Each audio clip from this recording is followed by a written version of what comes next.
नमस्कार दोस्तों, कैसे हैं आप सब लोग। आज मैं आपके लिए लेकर आई हूँ स्पेन की एक लोक कथा जिसका नाम है सोन सुराही। स्पेन के उत्तरी भाग में घोड़ों का एक व्यापारी रहता था। परिवार में उसका अपना कहने के लिए केवल उसकी एक माँ और एक बहन थी।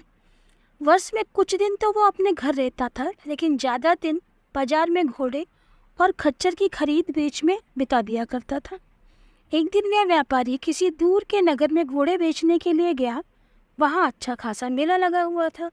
वहीं उसने एक बहुत ही सुंदर लड़की देखी जो अपने हाथ की बुनी हुई ऊन मेले में बेचने के लिए लाई थी। वो लड़की इतनी सुंदर थी कि व्यापारी उस पर मोहित हो गया और उससे शादी कर अपने घर ले आया। लेकिन उसकी माँ और बहन बहू को देखकर खुश नहीं हुई, क्योंकि वह गरीब बाप की बेटी थी और अपने साथ दहेज भी नहीं लाई थी। शादी के लगभग 1 साल बाद व्यापारी की पत्नी ने एक सुंदर सी लड़की को जन्म दिया, लेकिन इसके थोड़े दिन ही बाद वह अपने पति और बच्ची को रोता छोड़कर चल बसी। कुछ सालों बाद व्यापारी की माँ भी मर गई। व्यापारी की माँ छोटी बच्ची को बहुत प्यार करती थी और उसकी बहुत देखभाल करती थी, लेकिन उसकी बहन जुआना उससे बहुत नफरत करती थी। जब लड़की बड़ी हुई तो उसकी बुआ ने उसे ऐसे काम करने को दिए जो घर में सबसे मुश्किल थे। उसका पिता घर पर रहता तो उसे कभी ऐसे काम करने ना देता, लेकिन वह अधिकतर घर से बाहर ही रहता था, इसलिए जुआना उसे बहुत तंग किया करती थी। वह बेचारी मार के डर से पिता के आने पर बुआ की शिकायत भी नहीं कर सकती थी। उस छोटी लड़की का नाम कॉन्चिटा था। उसकी बुआ ने उसे जितने भी छोटे बड़े काम सौंप रखे थे, उनमें सबसे मुश्किल काम झरने से पानी भरकर लाने का था, क्योंकि यह झरना घर से बहुत दूर था। झरना एक पहाड़ी की चोटी के नीचे था। इस पहाड़ी के बारे में लोगों को विश्वास था कि वहाँ भूत प्रेत रहते हैं। पहाड़ी की चोटी पर एक महल के खंडहर बने हुए थे। गांव के बुजुर्ग लोगों का कहना था कि रात के समय उस महल में मशालें जलती देखी गई हैं और तरह तरह के गाने की आवाज़ें भी सुनी गई हैं। लेकिन कॉन्चिटा ने कभी ऐसी कोई बात न देखी थी, बल्कि उसे तो वहाँ जाने में बड़ा आनंद आता था, क्योंकि वहाँ उसे बड़ी शांति मिलती थी। इस तरीके दिन बीतते रहे। कॉन्चिटा की जब 17 साल की हो गई, उसकी सालगिरह आई। अब वह फूल की तरह सुंदर और मोहक बन गई थी। पड़ोस में ही एक ईसाई युवक रहता था जिसका नाम कार्लो था। वह कॉन्चिटा से प्रेम करता था। कॉन्चिटा भी उससे प्रेम करती थी।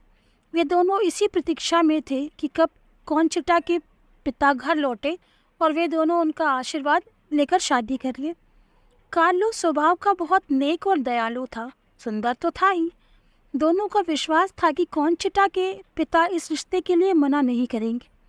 फिर कार्लो के पिता और कॉन्चिटा के पिता दोनों ही पुराने दोस्त भी थे। संयोगवश कॉन्चिटा की सालगिरह सेंट जॉन त्योहार के पहले दिन पड़ती थी। यह ईसाइयों का एक बहुत बड़ा त्यौहार है। ईसाइयों का विश्वास है कि इस दिन मुर्दे कब्रों से उठ खड़े होते हैं। उस दिन रात के समय शहर में एक बड़ा नाच होने वाला था। कॉन्चिटा ने कार्लो को वचन दिया था कि वह नाच में अवश्य मिलेगी। वह नाच के लिए तैयार होने लगी। उसने अपनी सबसे सुंदर पोशाक पहनी, फूलों वाला रेशमी शॉल निकाला, फिर अपने लंबे सुनहरे बालों में सुगंधित तेल डालकर और फूल लगाकर अपनी बुआ के पास पहुंची।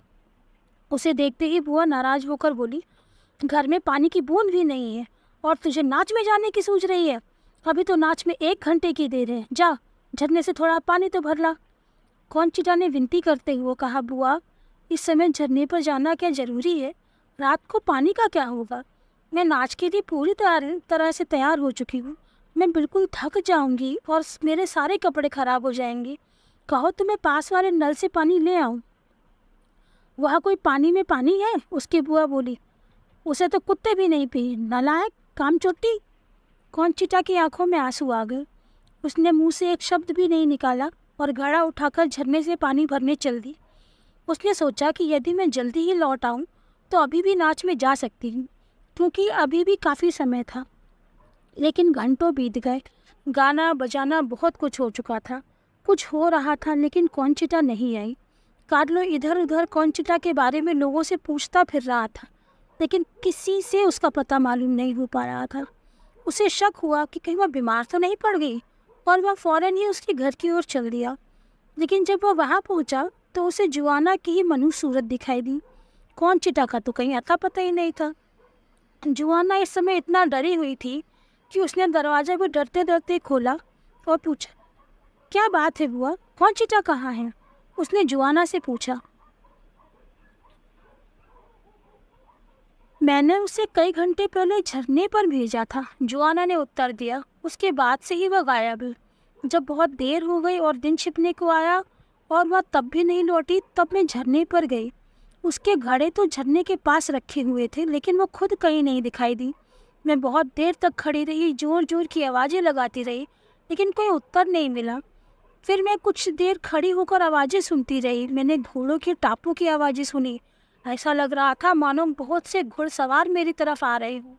मैं इतना डर गई कि एक चट्टान के पीछे छिपकर बैठ गई।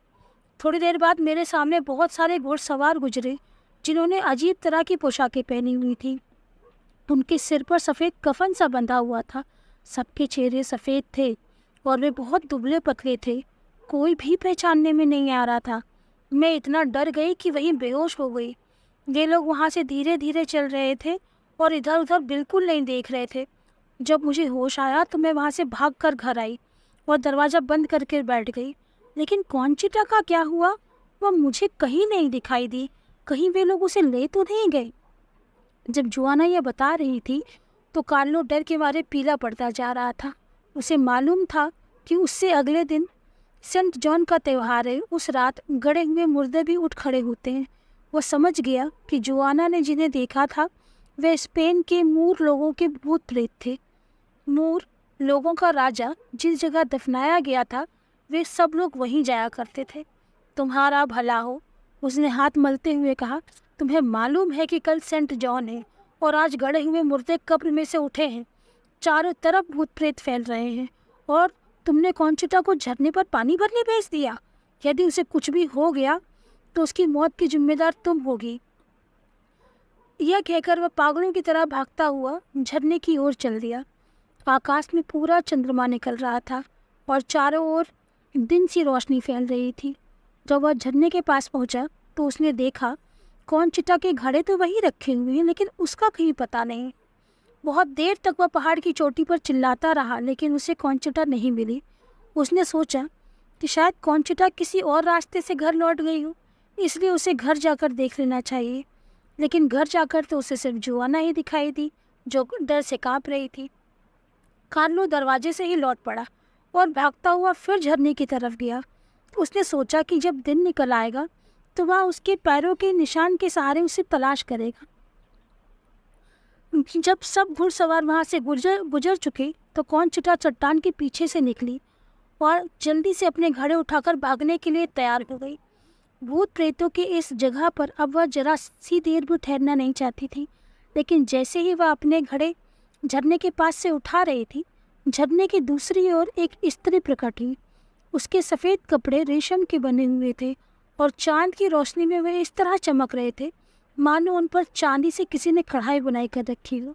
उसके लंबे लंबे काले बाल कंधों पर से लटक कर घुटनों के नीचे तक जा रहे थे। वह सुंदर तो थी, लेकिन पीली पड़ी हुई थी। वह चुपचाप खड़ी हुई कॉन्चिटा की ओर देख रही थी। कॉन्चिटा डर के मारे उसके प्राण निकले जा रहे थे। आखिर में कॉन्चिटा ने हिम्मत करके पूछा, क्या आप मुझसे कुछ कहना चाहती हैं? उस स्त्री ने धीमी और मीठी आवाज़ में उत्तर दिया, हाँ, अगर तुम चाहो तो मेरा एक बड़ा काम कर सकती हो, क्योंकि उस काम को करने के लिए मुझे तुम्हारी जैसी ही किसी निर्दोष और सुंदर लड़की की ज़रूरत है। मैं कई साल से तुम्हारी जैसी ही किसी लड़की की तलाश में हर साल इसी दिन इस झरने के पास आया करती हूँ, लेकिन तुम जैसी कोई लड़की मुझे आज तक नहीं मिली। तुम पहली लड़की हो जो मुझे मिली हो।